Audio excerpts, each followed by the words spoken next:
Thank you for tuning in to the Student Organization Summit.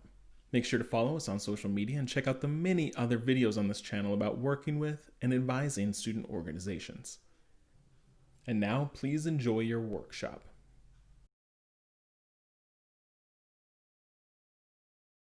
Hello, everyone. Thank you so much for attending my session. I hope that you all are doing well during the pandemic. And I'd like to first thank the Conference Planning Committee for bringing us all together, as it's really great to hear how you all are functioning during this time in regards to working with student organizations. My name is Stephanie Pegalon, and I'm going to share with you today how we have supported our student organizations during the COVID-19 pandemic. My hope is that this pre-recorded presentation will allow you time to think about your own student organization structure and reflect on different priorities as we move into another semester during the pandemic.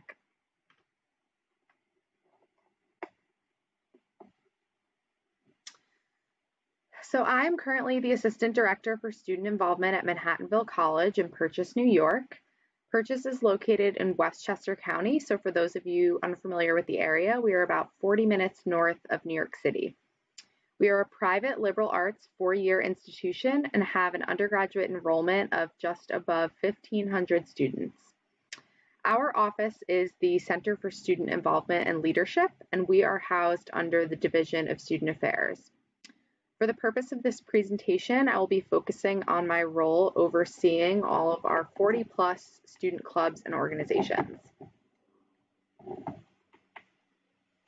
During our time today, I would like to review our student organization structure on campus pre-COVID versus present day, look at issues that our student organizations have faced and how we have planned and implemented solutions to help combat those issues, review how we use our campus engagement system, presence with our student organizations and for analytics, and lastly, review our 5-step plan that we have to implement for the spring semester.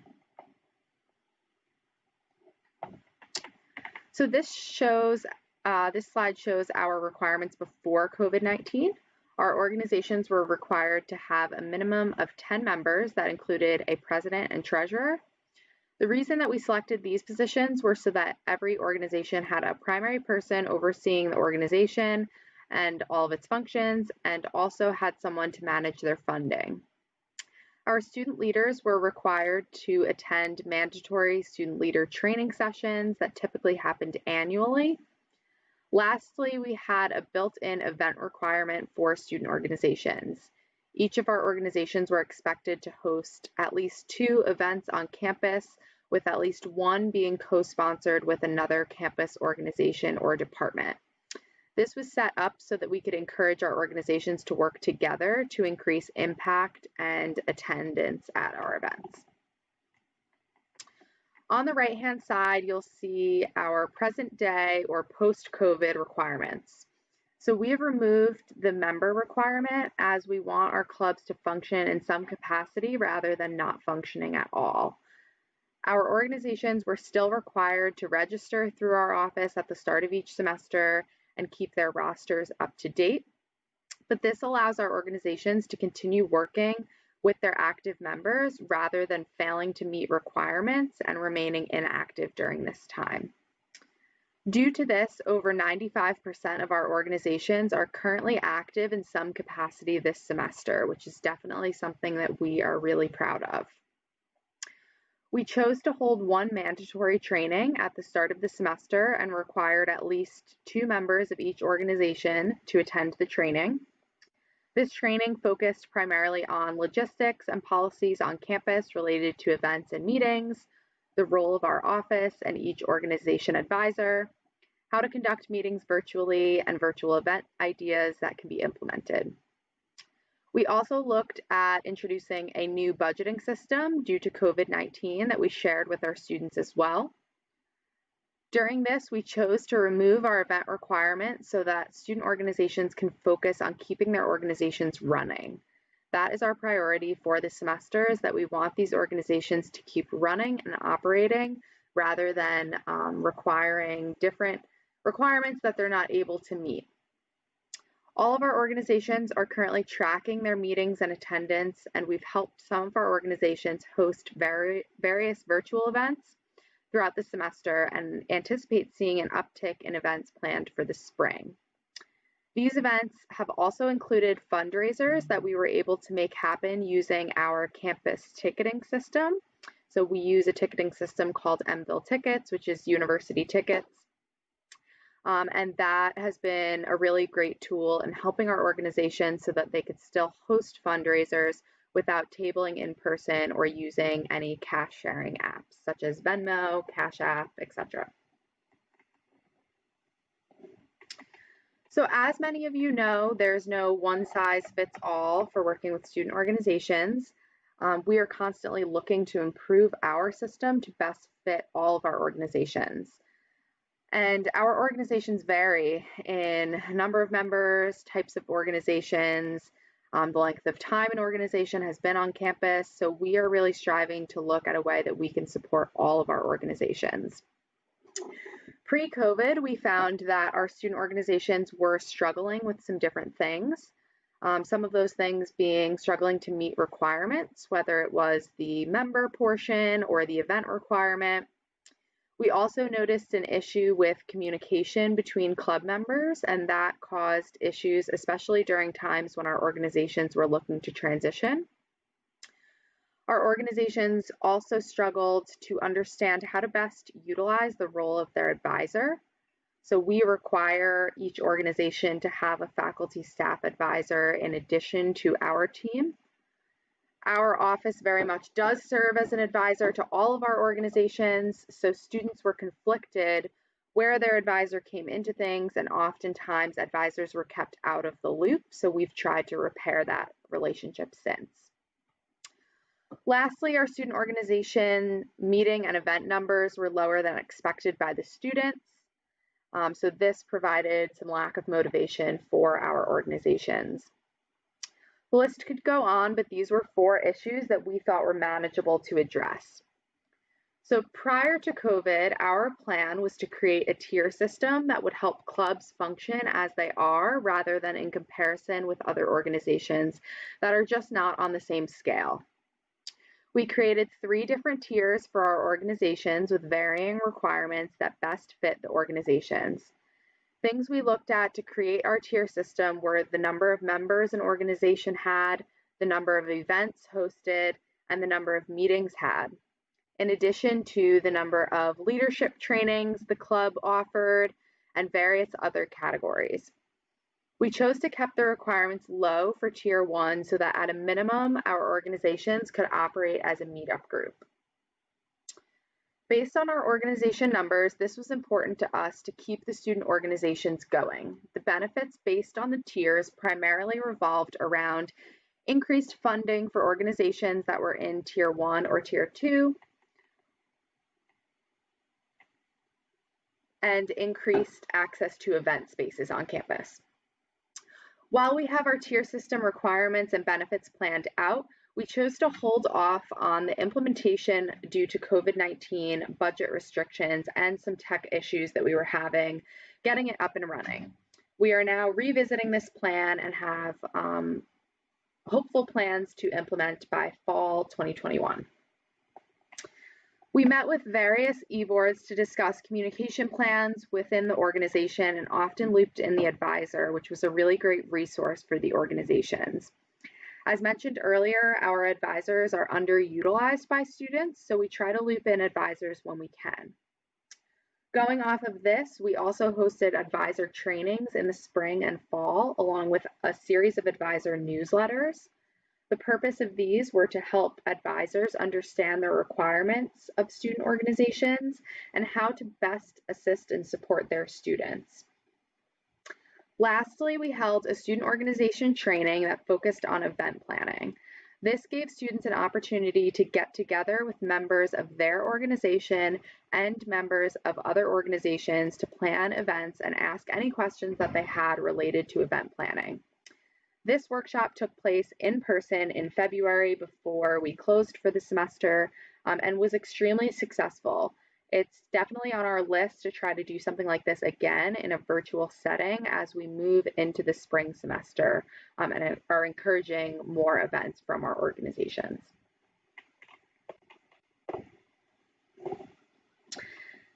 So in addition to Zoom fatigue and burnout, our students are still facing some issues this semester, but they are different issues than in previous semesters. So we have really had to pivot our approach to working with organizations. Some issues that our organizations are facing now are how to communicate with club members, specifically in a virtual setting, including how to conduct meetings, utilizing all of the online systems and deciding which is the best for their organization. We also have issues in engaging our commuter students because they are used to having things happen in person on campus. So there's a large population of students that in person on campus just does not apply to. As a note, we are typically about 60% commuters, so we typically have a large commuter population, but with this semester, we are having our numbers be much closer to 65 to 70% commuter. While our students are learning more and more each day about online systems, they're also running into some roadblocks related to figuring out fatigue and scheduling conflicts with virtual meetings happening while our students are not only taking classes online, but also many of our students are also employed, so figuring out that balance. Finally, our organizations are still continuing to see low meeting attendance numbers, which is contributing to lower event numbers or just simply no desire to do events at all. So some things that have been helpful to implement this semester have been Manhattanville email addresses for each of our student organizations. This has been helpful to our organizations so that they can send out messages directly to their members, and it is synced with their organization Microsoft Teams account that has an updated roster with all of their members. So with a click of a button, our students can send an email out to members, making the communication easier during this virtual time. Our students have also learned to utilize all of the functions of Microsoft Teams, now making hosting virtual meetings and events just a little bit more seamless. Our rosters have been updated both on Presence, our campus engagement system, and Microsoft Teams, so that our rosters remain up to date across the board. For the fall 2020 semester, we decided to make the decision to host all of our student organizations meetings and events virtually to increase the number of commuter engagement and accessibility. This has been okay in terms of execution, but many of our organizations are beginning to request in-person events for the spring. We held our involvement fair virtually using the Flipgrid platform this fall, and we're really surprised by the success that we had. We had over 150 students join organizations this fall, with most of the students being first-year students. While we would have preferred to host this event in person, of course, we do think that it expanded our offering of who could engage because it was accessible to everyone at any time. So we actually have continued to put our involvement fair link in every weekly email sent out to students so that students can continue to go back to the involvement fair if they're looking to get engaged. Our student organization training held at the start of the fall semester had a portion of the training that was focused on event planning, budgeting, and fundraising. And this was helpful to get students thinking about events that they could do or how to partner with other offices on a pre-planned event. Finally, our campus engagement system, Presence, launched an integration with Microsoft Teams and Zoom. This allowed for our attendance to be automatically submitted if the meeting link was included in the event form that we have students fill out. This was one of the best solutions for our office management side of things, as our students can sometimes forget to input their attendance. This actually does it automatically for them. So it eliminates the margin of error. And it's not only helped with an increase of their event and meeting numbers, but also relieved some stress for our students as it takes away one step of something else that they need to do when hosting a meeting or an event. So while we have not figured out the answers to everything, we are continuing to look at where our student organizations are at and how to best understand how we can support them. So as mentioned throughout the presentation, we are using Presence as our campus engagement system on our campus and have been for the past 5 years. The two best highlights relating to student organizations are one, our app, which is called the Ville, and second, the analytics portion. So the app serves as a one-stop shop for campus engagement. This is where the Microsoft Teams and Zoom integration has really come in handy because our students have been able to just click on an event and it will take them directly to the virtual meeting. So we've used this for events in addition to student organization meetings, but it has been really helpful in encouraging new members to join organizations. The bottom picture is a screenshot of one of our analytic graphs. So our system can tell us a lot about who is a member of an organization and who attends meetings, events, and a lot of other really great data. This really helps us to know what areas we are lacking in student engagement so that we can focus on those areas. So as you can see, this graph breaks the data up by major, but we can also look at class year, residential status, what hall our students are living in, student admit type, and many other demographics that are really helpful. We can break this data up based on specific organizations, specific events, or just do one large overhaul of all of our campus engagement. So now what? So you have all of this information about how things have worked and not worked on our campus. What's our plan and how can you best use this information? So the first thing I would recommend is for you to take 5 to 10 minutes right now and jot down what your campus looked like pre-COVID versus present day and how things have changed. After you have that data, you can begin to create your own 5-step plan.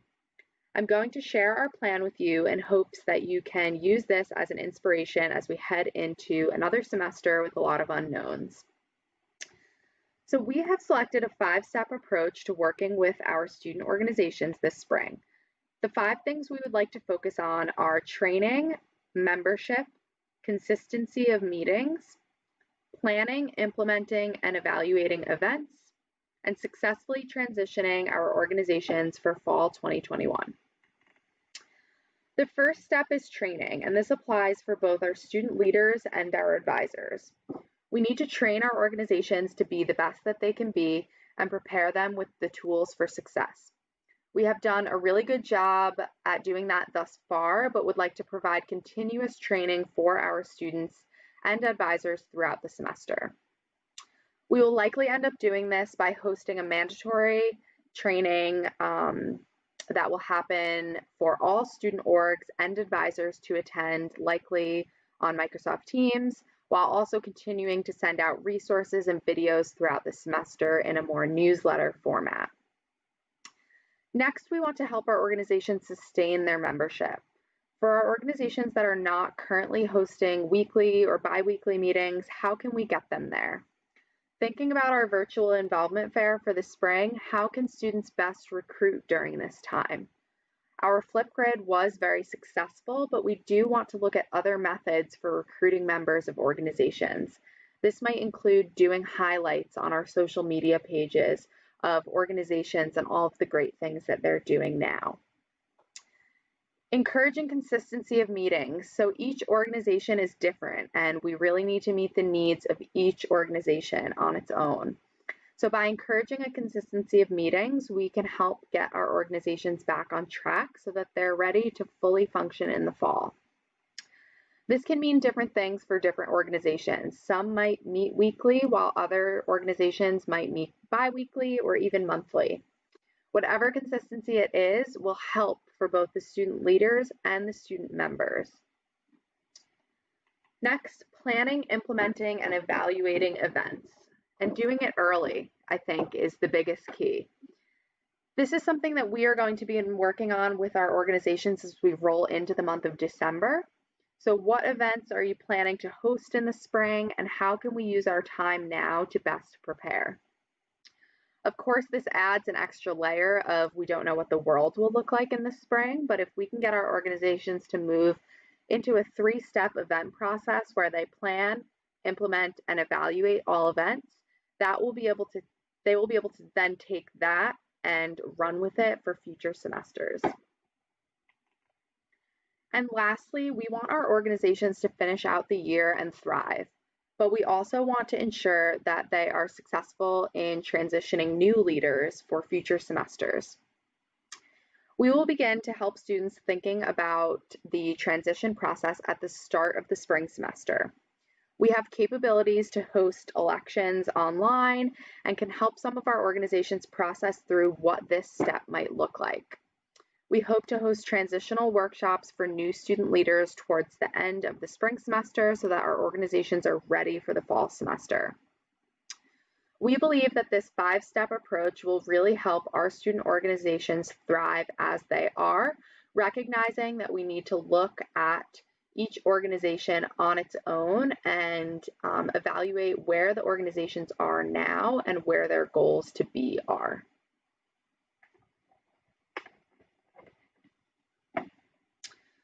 So we don't have all the answers, and if we did, we would all probably have way less exciting jobs. But our approach has been to meet each student organization where they are and continue to pivot our approach based on the institutional and global climate. We are looking forward to implementing our tier system when the time is right. We have it all worked out, and we are in the process of building it into Presence so that we have that ready to go. But we want to really make sure that we are waiting for the right time.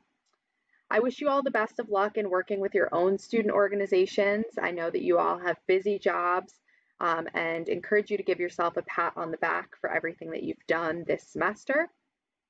My contact information is up on the screen, so if you have any follow-up questions or would like to see any materials that I've spoke about, including our tier system or some information on how we utilize Presence, I would be happy to set up a meeting with any of you or provide any resources I can to be helpful.